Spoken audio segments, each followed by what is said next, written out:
Welcome to LexTalks Legal Topics Simplified, your guide to navigating the world of law. Today we're tackling something pretty crucial for any Indian law student. Oh, yeah. The interplay between fundamental rights, directive principles of state policy, and fundamental duties in the Indian Constitution. You know, it's interesting because these three elements, they aren't just abstract legal concepts. Right. They're the threads that weave together the entire fabric of Indian society. Yeah. They define individual liberties, they guide government actions, Mm. and shape the responsibilities of citizens. Okay, so let's start untangling these threads one by one. Okay. First up, fundamental rights. Yeah, The bedrock of individual freedom. exactly. They guarantee certain basic freedoms and protect individuals from any overreach by the state. Okay. Think of them as the essential safeguards for a democratic society.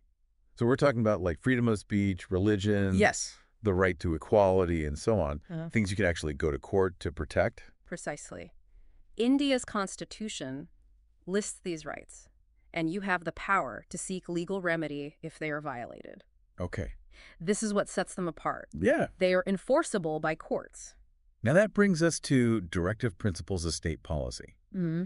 They sound equally important, Yeah, but how do they differ from fundamental rights? that's where it gets a bit tricky. Oh. Think of directive principles as a set of guidelines for the government. Okay. They lay down the ideals and objectives that the state should strive to achieve when formulating policies and laws.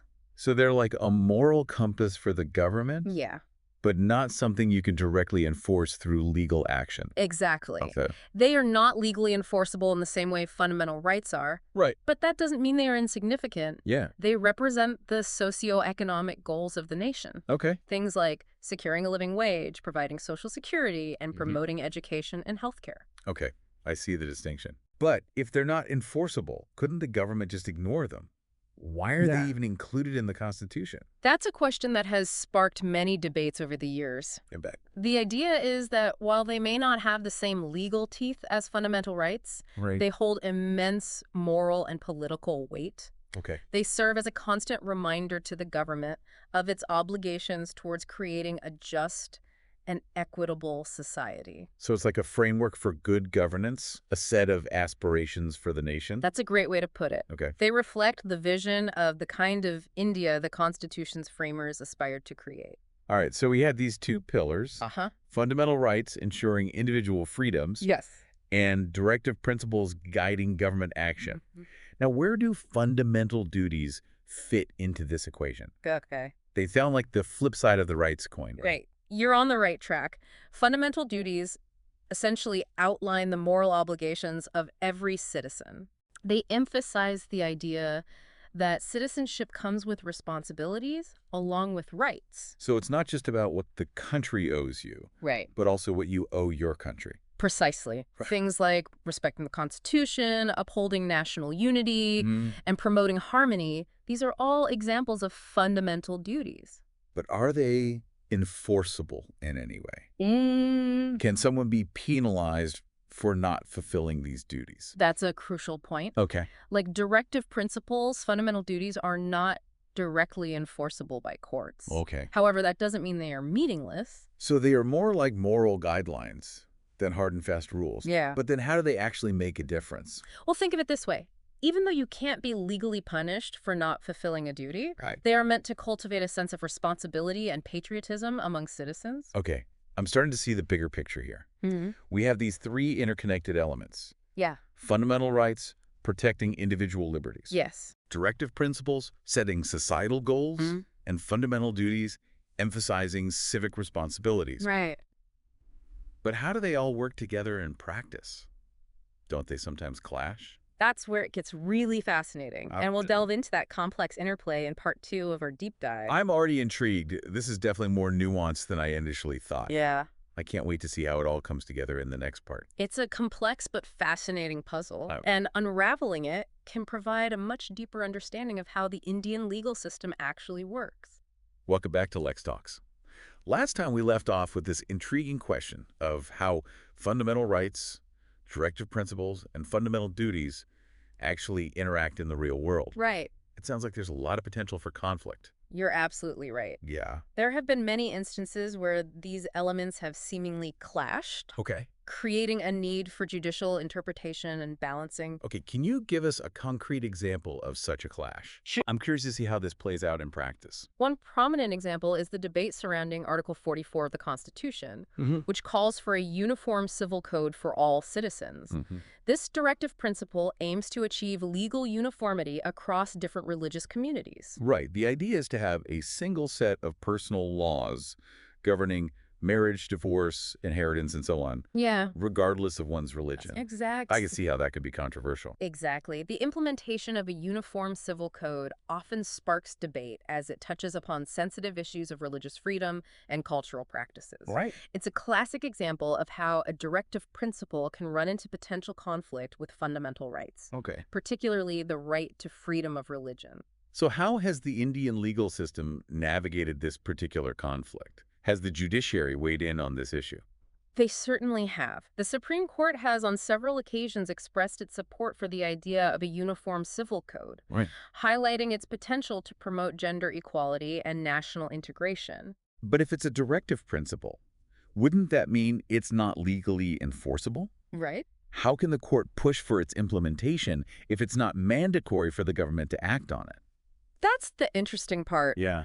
The court can't directly force the government to enact a uniform civil code. Right. However, they can use their judgments to interpret the scope of existing laws and highlight the need for legal reform in line with the directive principles. So it's more about using their influence to nudge the government in a certain direction rather than issuing a direct order? Precisely. It's a delicate balancing act. Yeah. While the judiciary recognizes the importance of directive principles in shaping social policy, Mhm. they also have to ensure that these principles do not infringe upon the fundamental rights guaranteed to individuals.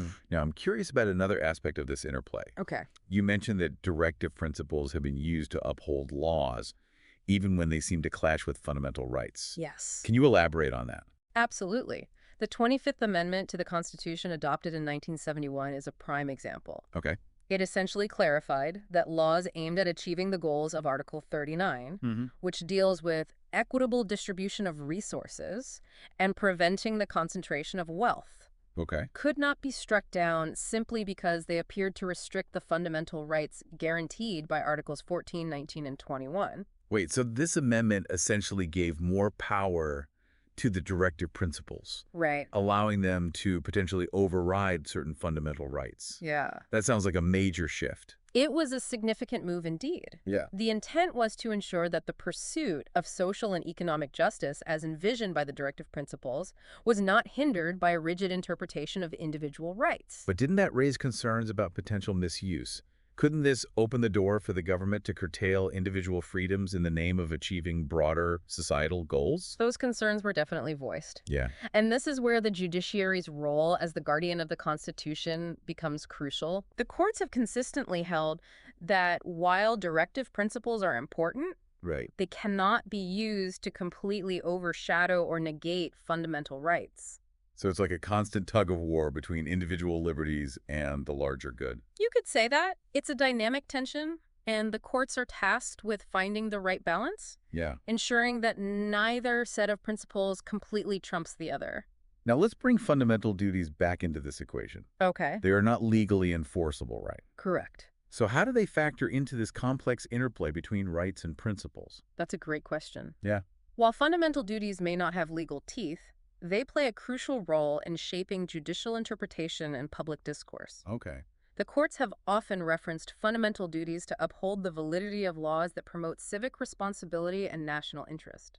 Can you give us an example of how this works in practice? One landmark case that illustrates this is the MC Mehta versus Union of India case, which dealt with environmental pollution. The Supreme Court, while issuing directives for environmental protection, drew upon the fundamental duty to protect and improve the natural environment. So even though citizens couldn't be directly punished for violating that duty, Right. the court used it to justify stronger environmental regulations. Exactly. Okay. The court essentially linked a non-enforceable duty to a concrete legal outcome, Yeah.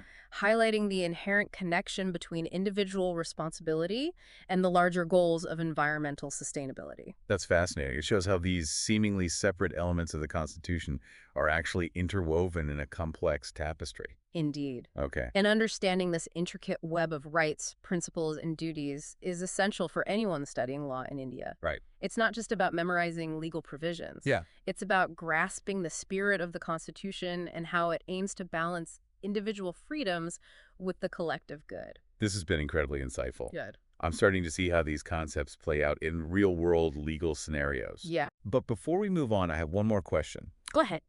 We've talked about how directive principles can sometimes clash with fundamental rights. Right. But what about conflicts between different fundamental rights themselves? Does that ever happen? That's a great point, and it's something we'll explore in the final part of our deep dive. I can't wait to delve into that. Great. This is getting more and more interesting with every layer we uncover. It's a testament to the complexities and nuances of constitutional law, Yeah. especially in a diverse and dynamic nation like India. Welcome back to LexTalks. We've been on quite a journey, Yeah. exploring the fascinating world of fundamental rights, directive principles, and fundamental duties. It's amazing how much depth there is to these concepts. It's like peeling back the layers of an onion. Right. The more you explore, the more you realize how intricate and interconnected these elements of the Constitution truly are. Exactly. And last time, Yeah. you left us with a real cliffhanger, the possibility of conflicts arising between different fundamental rights themselves. Right. I'm eager to dive into that. Well, you're right to be curious. Okay? While fundamental rights are designed to protect individual liberties, Mm-hmm. there are instances where these very rights can come into conflict with each other. Okay. It's a fascinating legal puzzle. Okay, before we get into specific examples, Yeah. can you explain how such a conflict could even arise? Yeah. They all seem like essential freedoms that should ideally coexist harmoniously. That's the ideal scenario, of course. Right. But in practice, upholding one right might sometimes require limitations on another. Okay. Think of it like this. The exercise of your right to free speech, for example, shouldn't come at the cost of someone else's right to privacy or reputation. Ah, I see. Yeah. So it's like trying to balance different weights on a scale. Exactly. Finding that equilibrium is where things get tricky. Exactly. And that's where the judiciary steps in. Okay. They act as the interpreter and the balancer, using their judgments to define the boundaries of each right and resolve potential conflicts. All right, can you give us a real-world example of such a conflict between fundamental rights, something that helps illustrate this idea more concretely? Certainly, let's consider the ongoing debate surrounding media freedom and the right to a fair trial. Okay. Article 19(1)(a) guarantees the freedom of speech and expression, which naturally includes the freedom of the press to report on matters of public interest. Right, that's a cornerstone of any democratic society. Yes. A free and independent media is essential for holding those in power accountable. Absolutely, but this freedom must be balanced against the right to a fair trial, Okay. which is guaranteed under Article 21, the right to life and personal liberty.